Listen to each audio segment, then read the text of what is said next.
எதிர்பாராத நிறைய சம்பவங்கள் இன்றைக்கி மண்டே நைட்டில் நடந்திருக்குல்ல. வீடியோ பார்க்குற எல்லாருக்கும் வணக்கம் நண்பா.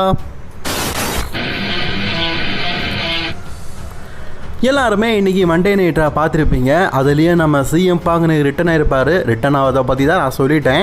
பட் இருந்தாலும் சர்ப்ரைஸான ஒரு விஷயம், WWE சாம்பியன்ஷிப்புக்காக சேலஞ்ச் பண்ணுவார்னு எதிர்பார்த்த சிஎம் பாங் WWE சாம்பியனாகவே இன்றைக்கி மாறியிருப்பார். அதுக்கான காரணங்கள் என்ன அப்படிங்கிறத பற்றி இன்றைக்கி நான் உங்களுக்கு எக்ஸ்பிளைன் பண்ண போகிறேன். மறக்காமல் சேனலுக்கு ஃபஸ்ட் டைம் இருக்கோங்க சப்ஸ்கிரைப் பண்ணிக்கோங்க. பெல் ஐகானை கிளிக் பண்ண மூலியமாக தினமும் ரசனிங் செய்யல தமிழ் மொழியில் தெரிஞ்சுக்கோங்க. குண்டக்க மண்டக்க இதை கேள்விப்பட்டிருக்கீங்களா? நம்ம எதிர்பார்க்கறத ஒன்று பண்ண மாட்டார், ஆனால் வித்தியாசமாக பண்ணுவார். சொதப்புதோ சக்ஸஸ் ஆகுதோ அதை பண்ணுவேன். இதுதான் குண்டக்க மண்டக்க கேரக்டர். அது நம்ம ட்ரிபிள் ஏஜுக்கு உள்ளது. ட்ரிபிள் ஏஜ் பார்த்திங்கன்னா இந்த மாதிரி நிறைய விஷயங்கள் பண்ணியிருக்காரு. அது பழசு இல்லை, ஆனால் அதுதான் ஃபஸ்ட் டைமு. அதாவது அவர் பண்ண பல விஷயங்கள் சொதப்பி இருக்குது, சக்ஸஸ் ஆகிருக்குது. அப்படின்னா ஒரு சில விஷயங்கள் தான் அது இப்போ ஆகிருக்குது. ட்ரிபிள் ஏஜை பொறுத்த வரைக்கும் நம்ம பல விதத்தில் திட்டுவோம். ஸ்டோரி லைன் ஒழுங்காக கொண்டு போக மாட்டேக்காரு, WWE ரெஸ்லர்ஸ்க்கு ஒழுங்காக புஷ் கொடுக்க மாட்டேக்காருன்னு. ஆனால் அவருடைய ஃபேவரட் காயை சாம்பியன் ஆகிறதுக்காக இன்னொரு ஃபேவரட் காயை பலிவிட மாட்டார். அதுதான் இப்போ நடந்திருக்குது. WWE பார்த்திங்கன்னா நீண்ட நாட்களாகவே சாமி ஜெயினுக்கு ஒரு வாய்ப்பு கொடுக்கணும் அப்படின்னு சொல்லிட்டு நினச்சிக்கிட்டு இருந்தாங்க. சாமி ஜெயினுக்கு மக்கள் மத்தியில் ஒரு ஹீல் கேரக்டருக்கான வரவேற்பு தான் கிடச்சிது. பூ தான் பண்ணிகிட்டு இருந்தாங்க. சரி, அவர் ஹில் கேரக்டர் பண்ணது முன்னாடி சவுதி அரேபியாவில் சாமி ஜெயினுக்கு ஒரு பெருத்த வரவேற்பு உண்டு. சாமி ஜெயினை சவுதி அரேபியாவில் சாம்பியன் ஆகினா அங்குள்ள மக்களுக்கு ஒரு அபிர்பான்மை வரும். மக்களும் பார்த்திங்கன்னா சாமி ஜெயின் ஏற்றுக்குவாங்க, ஒரு மூமெண்ட்டாக இருக்கும். அப்படிங்கிறதுனால சாமி ஜெயின், குந்தர் மற்றும் கோடி ரோட்ஸுக்கு ஒரு ட்ரிபிள் த்ரெட்டாக மேட்ச் வச்சு அதுலேயும் க்ளீனாக வின் பண்ண மாதிரி இல்லை, ரோல் அப் முறையில் சாமி ஜெயின் நியூ WWE சாம்பியன் ஆகிற மாதிரி இப்போ சவுதி அரேபியாவில் எப்படி காட்டினாங்க. ஆக்சுவலி அது ஒரு ட்விஸ்ட்டு தான், நம்ம எதிர்பார்க்காத ஒரு விஷயம். இது நடக்காது அப்படிங்கிறது நம்ம எல்லாருக்குமே தெரியும். அப்படிப்பட்ட ஒரு விஷயம் நடந்தது. ஆனால் நம்ம ஆல்ரெடி சொன்ன ஒரு விஷயம் என்னென்னா, சாமி ஜெயினுடைய சாம்பியன்ஷிப் ரேஜின் அப்படிங்கிறது டெம்பரவரி தான். சாமி ஜெயினை வச்சு WWE பார்த்தீங்கன்னா பில்ட் பண்ணி ஒரு ஸ்டோரியை கொண்டு போக முடியாது. அவருடைய சாம்பியன்ஷிப் ரேஜின் கொஞ்ச நாள் தான் இருக்கும். அதுக்கப்புறமா அதிகபட்சமாக அவர் தோக்க தான் வாய்ப்பு இருக்குது அப்படிங்கிற மாதிரி நம்ம சொல்லியிருந்தோம். அதுவும் கோடி ரோட்ஸுக்கிட்ட தோக்கிறதுக்கு தான் வாய்ப்பு அதிகமாக இருக்குதுன்னு சொல்லியிருந்தோம். அதுக்கேற்ற மாதிரி தான் WWE பார்த்தீங்கன்னா படிக்கையை அப்படியே அடுத்தடுத்து நாடிக்கிட்டே வந்தாங்க. இதெல்லாம் வச்சு பார்க்கும்போது கண்டிப்பாக கோடி ரோட்ஸும் சாமி ஜெயினுக்கு மேட்ச் நடக்கும். அதில் சாமி ஜெயின் தோத்துடுவார், கோடி ரோட்ஸ் சாம்பியன் ஆவார் அப்படிங்கிற மாதிரி எதிர்பார்த்தோம். ஏன் சாமி ஜெயின் சாம்பியனாக இருக்க முடியாதுன்னா, நார்மல் டைனா பரவாயில்ல, சம்மர்ஸ்லாம் ரெசல்மேனியா டைமில் அதுக்கான ஒரு ரெசலர்கிட்ட சாம்பியன்ஷிப் இருக்கும்போது தான் ஸ்டோரி பில்டப் அப்படிங்கிறத பண்ண முடியும். இப்போது சாம்பியன் யார்? சாமி ஜெயின். ஸோ கண்டிப்பாக கோடி ரோட்ஸ்கிட்ட டைட்டில் போனால் தான் சிஎம் பாங்குக்கும் கோடி ரோட்ஸுக்கும் ஒரு டைட்டிலுக்கான ஃபியூடை கொண்டு போக முடியும். அதனால தான் நான் சொன்னேன், சாமி ஜெயின் டைட்டில் சம்மர்ஸ்லாமுக்கு முன்னாடியே தோற்று போயிடுவார் அப்படிங்கிற மாதிரி. அதுவும் ஒரு சாம்பியனான அடுத்த நிமிஷமே பிராக் லெஸ்னர் சாம்பியன் ஆகிறாரு, அவர் சாம்பியன் ஆவார், இவர் சாம்பியன் ஆவார் அப்படிங்கிற மாதிரி பலவிதமான ரூமர் சொல்லப்பட்டது. என்னை பொறுத்த வரைக்கும் நான் என்னுடைய மைண்ட் செட்லேயும் ரூமர் வந்தது. அதை நான் உங்கள்கிட்டயே சொன்னது என்னதுன்னா, கோடி ரோட்ஸ் WWE சாம்பியன் ஆவார், சிக்காகோவில் நடக்கிறதுனால மெயின் ஈவெண்ட்டில் சிஎம் பாங்க் ரிட்டன் ஆகி நான் உன்னை சம்மர்ஸ்லாமில் சேலஞ்ச் பண்ணுறேன் அப்படிங்கிற மாதிரி கோடி ரோட்ஸ் கூட ஃபேஸ் பண்ணுவார். சம்மர்ஸ்லாமில் கோடி ரோட்ஸுக்கும் சிஎம் பங்குக்கும் ஒரு மேட்ச் நடக்கும் அப்படிங்கிற மாதிரி நம்ம சொன்னோம். அதுதான் இப்போது நடந்திருக்குது. ஆனால் ஒரு சில திருத்தங்களை WWE பண்ணியிருக்கிறாங்க. அதாவது சம்மர்ஸ்லாமில் சாம்பியன் ஆக வேண்டிய பங்கை இப்போவே சாம்பியன் ஆக்கிட்டாங்க. உன்னுடைய டைட்டிலுக்காக நான் வரேன் அப்படின்னு கோடி ரோட்ஸை பார்த்து சொல்லியிருப்பார் பங்கு. அப்படிப்பட்ட பங்க் இந்த வாரம் சாமி ஜெயின் கூட மோதினது ரொம்ப பெரிய ஆச்சரியமாக இருந்தது.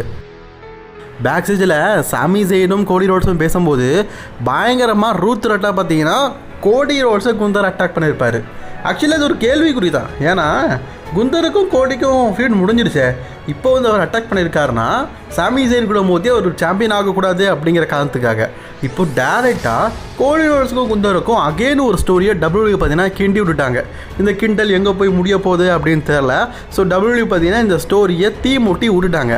அதே நேரத்தில் சாமி ஜெயினுக்கு இன்றைக்கி ஒரு ஆப்பனண்ட் தேவை. அதுக்காகவும் WWE சொல்லிட்டாங்க, உனக்கு இன்றைக்கி ஆப்பனண்ட் இல்லைன்னு கவலைப்படாத, சிக்காகோவில் நாங்கள் என்ன சொல்லியிருக்கிறோம்னா உன்னுடைய டைட்டில் நீ டிஃபெண்ட் பண்ணுவேன் அப்படிங்கிற மாதிரி நாங்கள் அட்வர்டைஸ் பண்ணியிருக்கோம். உனக்கு ஆப்பனண்ட்டே இல்லாட்டாலும் கண்டிப்பாக உனக்கு ஏற்ற ஆப்பனண்ட்டை நாங்கள் சொல்லுவோம் அப்படிங்கிற மாதிரி சொன்னார். ஆக்சுவலி அவர் அப்படி சொல்லும்போதே நல்லா தெரியுது ஒரு பெரிய ஆப்பனண்ட்டாக பார்த்தீங்கன்னா சாமி ஜெயினுக்கு வச்சுருக்கிறாங்க அப்படின்னு. ஸோ மெயின் ஈவெண்ட்டில் சாமி ஜெயினும் பார்த்தீங்கன்னா மோதத்துக்கு ரெடியாக இருக்கார். வந்தது யார்? சிஎம் பாங்கு. ஆக்சுவலி கோடி ரோட்ஸ் இல்லை அப்படிங்கும் போதே மெயின் ஈவெண்ட்டில் சாமி ஜெயினுக்கு எதிராக சிஎம் பாங்க் தான் மோதுவார் அப்படிங்கிறது எல்லாருக்குமே தெரிஞ்சிருச்சு. சாமி ஜெயினுடைய டைட்டில் ரேஜன் நான் அட்லீஸ்ட் ஒரு 10 நாளாச்சும் வச்சுருப்பாருன்னு எதிர்பார்த்தேங்க. 9 நின்றுட்டார். என்னத்த சொல்ல. ஆக்சுவலி எனக்கு வந்து சாமி ஜெயினை பிடிக்கும். அவர் ஹெவி வெயிட் டைட்டில் வின் பண்ணது ஓகே, ஆனால் அவரை வச்சு ஸ்டோரியை பில்ட் பண்ண முடியாது அப்படிங்கிறது நிதர்சனமான உண்மை தான். ஏன்னா அவர் யார் கூட ஃபீட் போனாலும் நல்லா இருக்காது. அவர் மிட்கார்ட் டைட்டில் வச்சுட்டு போனால் நல்லாயிருக்கும். அன்டிஸ்பியூட்டட் டைட்டிலுக்கான ரேஜன் அவர் இப்போ வின் பண்ணியிருக்கக்கூடாது. இந்த பெய் பேக்கு அந்த மாதிரி இடைப்பட்ட நேரத்தில் வின் பண்ணியிருக்கணும். ஆனால் அவர் வின் பண்ண நேரம் சம்மர்ஸ்லாம் கண்டிப்பாக அவர் வச்சு ஸ்டோரியை ட்ரிபிள் பண்ண முடியாது. அதனால் ஒரு பெரிய ரெஸ்லர்ஸ் கிட்ட சாம்பியன்ஷிப்பை கொடுப்பாங்கன்னு தெரியும். ஆனால் பங்கு கிட்ட தான் கொடுப்பாங்க அப்படிங்கிறது நான் சத்தியமாக எதிர்பார்க்கல. நீங்களும் எதிர்பார்த்துருக்க மாட்டீங்க, யாரும் எதிர்பார்த்துருக்க மாட்டோம். ட்ரிபிள் ஹெச் சில நேரம் பார்த்தீங்கன்னா மண்டை கோளாறு இல்லாமல் ஒரு வித்தியாசமான ஒரு விஷயத்த பண்ணுவார். அதை தான் பண்ணியிருக்காரு.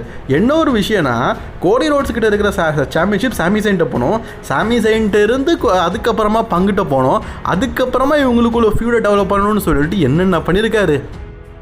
ஆனால் இதில் பாவமாக கரிந்து போன ஒரு நபர் அப்படின்னா சாமி ஜெயின் தான். ஏன்னா இது வரைக்கும் எனக்கு தெரிஞ்சு இவ்வளவு ஷார்ட் ரேஜ்னா, ஆனால் அவர் ஃபஸ்ட் டைமாக WWE சாம்பியன்ஷிப்பை வின் பண்ணியிருக்காரு. அதுவும் சவுதி அரேபியாவில் நைட் ஆஃப் சாம்பியன் நடந்து முடிஞ்சு வெறும் 9 நாள் தாங்க ஆச்சு. அந்த 9 நாளில் ஃபஸ்ட்டு டைட்டில் டிஃபெண்டிங், அதாவது இதுக்கு முன்னாடி ஒரு லைவ் ஒன்றில் கூட டைட்டில் டிஃபெண்ட் பண்ணலை. 9வது நாளில் முதல் டைட்டில் டிஃபெண்டிங் நீ மண்டே நைட்டா. ஒருவேளை கோடி ரோட்ஸ் மோதிருந்தால் கூட அதுலேயும் தோற்று தான் போயிருப்பார். யார் மோத்துனாலும் இன்றைக்கி சாமி ஜெயின் தோற்று தான் போவார் அப்படிங்கிறது எல்லாருக்கும் தெரிஞ்சுட்டு வந்தீங்களா? அதை நினைக்கும் போது பரிதாபமாக தான் இருக்குது. இப்போ சிஎம் பங்க் WWE சாம்பியன் ஆகிட்டார். காரணம் என்னென்னு கேட்டிங்கன்னா, சம்மர் ஸ்லாமுக்கு ஸ்டோரியை வெயிட்டாக கொண்டு போகிறோம். நாம் எதிர்பார்த்தது கோடி ரோட் சாம்பியன் ஆவார்னு, ஆனால் அது எல்லாருக்குமே தெரிஞ்சிருச்சு. நான் நேற்றுக்கு ஒரு வீடியோவை ரெஸ்லிங் கிங் தமிழில் போட்டிருந்தேன். நிறைய பேர் பார்த்தீங்கன்னு தெரியல, அதை நான் சொல்லியிருந்தேன். ட்ரிபிள் ஹெச் எல்லாருக்கும் தெரிகிற மாதிரி ஒரு விஷயம் நடக்குதுன்னா அதை கண்டிப்பாக பண்ணதுக்கு வாய்ப்பு இல்லை. அதனால் இதில் ஒரு சில சேஞ்சஸ் பண்ண வாய்ப்பு இருக்குது அப்படிங்கிற மாதிரி நேற்றுக்கு ரெஸ்லிங் கிங் தமிழில் மண்டே நைட்டால் என்ன நடக்கும் அப்படிங்கிறத பற்றி சொல்லும்போது நான் அதை சொல்லியிருந்தேன். அதுதான் இப்போ நடந்துருக்குது. எல்லார் மத்தியிலையும் கோடி ரோட்ஸ் தான் சாம்பியன் ஆவார், சிஎம் பங்க் ரிட்டர் ஆகி சாம்பியன்ஷிப் ஆகும் போதுவார் அப்படின்னு எதிர்பார்த்துட்டு இருந்த அந்த சூழ்நிலையில் சிஎம் பங்கையே சாம்பியன் ஆப்பாங்க அப்படின்னு சொல்லி எதிர்பார்க்கல. இப்போ சிஎம் பங்குக்கு சம்மர் ஸ்லாமுக்கான ஸ்டோரி அப்படிங்கிறது தயாராக இருக்குது. அது மட்டும் இல்லாமல் சிஎம் பங்கு கொடுக்க வேண்டியதான் கொடுத்துருக்குறாங்க. பிகாஸ் ஹெவி வெயிட் சாம்பியன்ஷிப்பை சக்ஸஸ்ஃபுல்லி வச்சுருந்தார். அவர் ரெசல்மனியாவில் செகண்ட் டைமாக மெயின் ரவுண்ட் விளையாடாரு. ஆனால் அதுலேயும் அவருக்கு தோல்வி. WWE பார்த்தீங்கன்னா உங்களுக்கு வந்து காம்பசிட்டாக ஒன்று தாரோம், சாம்பியன்ஷிப் குடித்தாகன்னு தாரோம் அப்படிங்கிற மாதிரி சொன்னாங்க. சிஎம் பங்க் எவ்வளோ பெரிய ஆள், தொடர்ந்து 2வது வருஷமாக ரெசல்மேனியாவில் தோத்துட்டு அப்படியே போனவர் திருப்பி வரும்போது அவருக்கு ஏற்ற மாதிரி ஒன்று கொடுக்கணும்ல, அதுக்காக இந்த சாம்பியன்ஷிப்பை கொடுத்துருக்குறாங்க. நம்ம ஆல்ரெடி ஸ்டார்டிங்கில் என்ன நினச்சோம், கோடிக்கும் சாமி ஜெயினுக்கு நடக்கும், கோடி சாம்பியன் ஆவார், பங்கு ரிட்டன் ஆவார், அதுக்கப்புறமா இவங்களுக்குள்ள ஒரு ஃபியூட் நடக்கணும். அதை தான் இப்போ WWE பார்த்தீங்கன்னா மீண்டும் டெவலப் பண்ணுவாங்க அப்படின்னு நினைக்கிறேன். அதாவது இப்போ பங்கு சாம்பியன் ஆனாலும் கோடி ரோட்ஸ் இந்த சாம்பியன்ஷிப் பக்கம் மோதாமல் இருக்க மாட்டார். அதுவும் சம்மர் ஸ்லாம் டைம் வேறு. ஸோ கோடி ரோட்ஸுக்கும் பங்குக்கும் மீண்டும் ஒரு தடவை ஸ்டோரியை க்ரியேட் பண்ண வாய்ப்பு இருக்குது. அதுவும் சம்மர் ஸ்லாமில், அதுவும் பங்கு சாம்பியனாக கோடி ரோட்ஸ் சேலஞ்சராக இந்த வருடம் சம்மர் ஸ்லாமில் மேட்ச் நடக்கிறதுக்கான வாய்ப்புகளும் சாத்தியக்கூறுகளும் ரொம்ப ரொம்ப அதிகமாக இருக்குது. கோடி ரோட்ஸ் இப்போதைக்கு ஒரு ஃபேஸ் ஆஃப் தி ரெஸ்லராக இருக்கார். WWE பார்த்தீங்கன்னா அவருக்கான டைட்டில் ஆப்பர்ச்சுனிட்டி தான் கொடுத்துக்கிட்டே இருப்பாங்க. கோடி ரோட்ஸோடைய 4வது முறை WWE சாம்பியன் ஆகிற டைம் வந்து ஸ்டார்ட் ஆயிடுச்சுன்னு நினைக்கிறேன். சரி, வெயிட் பண்ணி பார்ப்போம். ஏன் நான் அப்படி சொல்கிறேன்னா, ஒரு சில விஷயங்கள் இருக்குதுல்ல. கோடி ரோட்ஸை பேக் ஸ்டேஜில் குந்தர் அட்டாக் பண்ணியிருக்காரு. கோடி ரோட்ஸுக்கும் சாமி ஜெயினுக்கும் வேறு ஒரு ஸ்டோரி இருக்குது. இதெல்லாம் முடிஞ்சதுக்கப்புறமா தான் பங்கு எதிர்த்து கோடி ரோட்ஸ் மோத முடியும். சரி, பங்குக்கும் கோடி ரோட்ஸுக்கும் நடக்குமா அப்படின்னு கேட்டிங்கன்னா, இதுக்கான பதில் இந்த வாரம் நடக்க போகிற ஃப்ரைடே நைட் ஸ்மாக்டவுன் பார்த்தா தான் தெரியும்.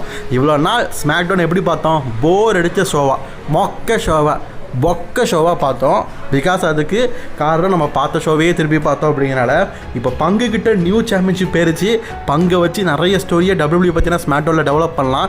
என்னென்ன டெவலப் பண்ண போகிறாங்க அப்படின்னு வெயிட் பண்ணி பார்ப்போம். ஒரே வருஷத்தில் WWE ஹெவி வெயிட் சாம்பியன்ஷிப்பையும் ஒரே வருஷத்தில் WWE சாம்பியன்ஷிப்பையும் பங்க் வின் பண்ணியிருக்காரு. இதை பற்றினா உங்களோட கருத்துக்களை கமெண்ட் பண்ணிக்கோங்க.